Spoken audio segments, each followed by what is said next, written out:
You're watching E.T.N, where we don't do news, we just talk entertainment. Share and subscribe.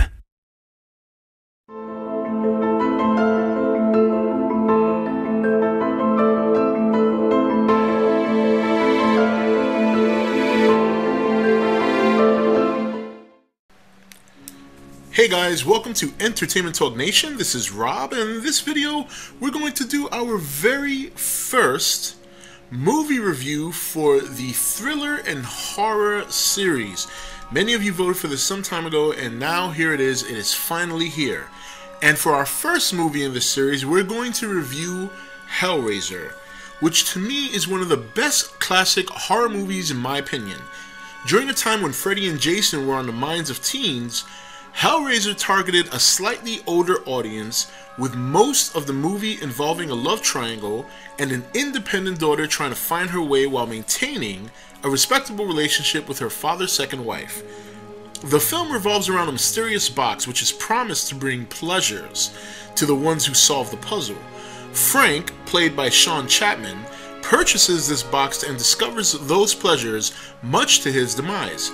His brother Larry moves into their parents' old home to help mend his relationship with his wife. When Frank is rediscovered by Julia, Claire Higgins, the wife of Larry, who's played by Andrew Robinson, events start to unfold that will tear the family apart and show them a world that only existed in their imagination. Kirsty, played by Ashley Lawrence, who's Larry's daughter, is shoved into a mess involving her family and things that go bump in the night. Soon, it will be up to her to decide the fate of herself and her family. You know, this movie had so many things going on for it, and at the time it was made, you would cringe at one moment, and the next moment you would just want more.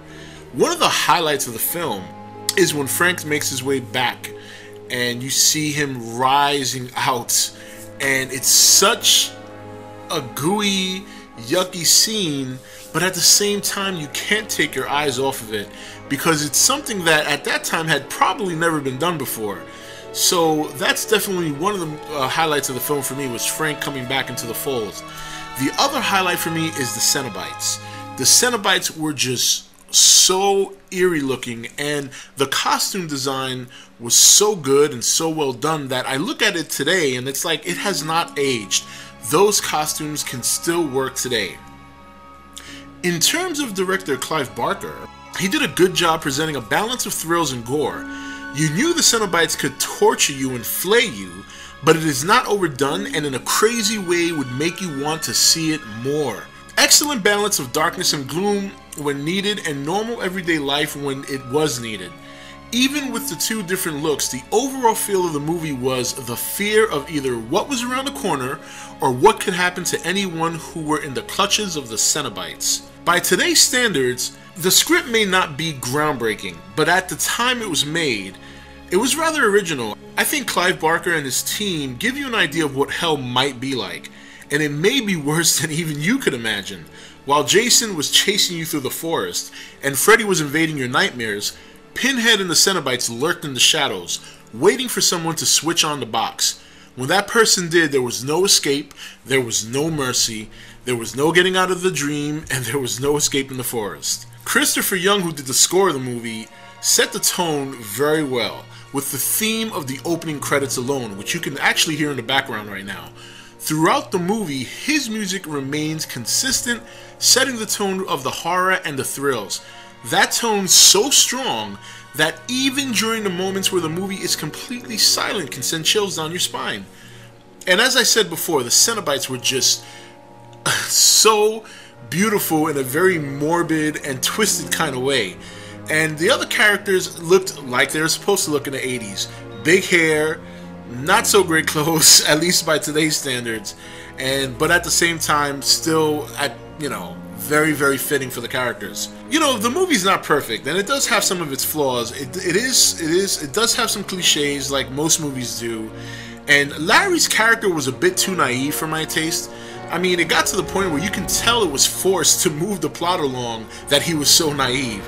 And Kirsty was at times a little bit too cool under pressure for someone to be seeing some of the things she saw in the movie.